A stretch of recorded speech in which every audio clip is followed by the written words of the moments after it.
South Africa's President Cyril Ramaphosa has announced that his ruling African National Congress Party has decided the country should leave the International Criminal Court, better known as the ICC. Yes, the governing party, the African National Congress, has taken that decision that it is prudent that South Africa should pull out of the ICC, largely because of the manner in which the ICC has been seen to be dealing with these types of problems. And there's also been commentary, I believe, from Amnesty International, where there's been a reflection on what many people believe is an unfair treatment. And our view is that we would like this matter of unfair treatment to be properly discussed. But in the meantime, the governing party has decided once again that there should be a pull-out.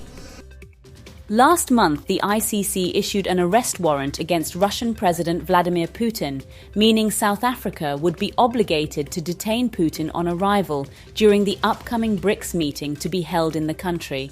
So far, the ICC has indicted about 54 people, and until just recently, when they added 5 Russians to the list, including Putin, they were almost all exclusively Africans. This fact has led to many African leaders accusing the ICC of being biased against their continent. Pointing to the fact that a majority of investigations are for situations in African countries, they complain that, in its first 2 decades, the ICC engaged in selective justice, infringing on sovereignty in post-colonial states. This is in vast contrast to other Western signatories of the ICC, like the UK and Australia, who have been accused of committing war crimes in countries like Iraq and Afghanistan, but have yet to receive any indictments. To make it even more hypocritical, the United States of America, who refused to join the ICC, has been in the forefront in campaigning for African countries to be taken to the ICC. Meanwhile, in 2020, the same United States repeatedly threatened to block ICC investigations in Afghanistan and Palestine that could uncover war crimes by US and Israeli nationals. United States government imposed sanctions on the International Criminal Court prosecutor Fatou Bensouda and other senior officials in retaliation for what was then a potential investigation in Afghanistan, even to the point of threatening to target their family members. Ironically, a bipartisan group of United States senators had asked President Joe Biden to share information with the ICC as it pursued charges of war crimes against Russian President Vladimir Putin over the unlawful deportation of children from Ukraine.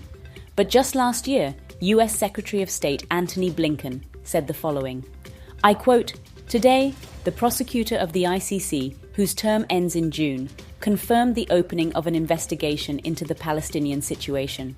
The United States firmly opposes and is deeply disappointed by this decision. The ICC has no jurisdiction over this matter. Israel is not a party to the ICC and has not consented to the court's jurisdiction, and we have serious concerns about the ICC's attempts to exercise its jurisdiction over Israeli personnel." End of quote. Moves like this by the United States have further cemented the notion that the ICC is just a weapon the West uses to target its enemies or to control its subjects, because just like Israel, Russia is not a party to the ICC and has not consented to the court's jurisdiction, yet the US has made sure that Russia's President Putin was indicted by the ICC. General criticism of the ICC by the African Union and other observers for its lack of credibility has turned into region-specific criticism of the court as a Western tool, singling out and targeting African leaders. Consequently, African states have started to refuse to cooperate with the court, and some are actively pursuing abandoning the court. Please let us know what you think of this new development in the comments below. You can show your support by liking and sharing this video for the YouTube algorithm.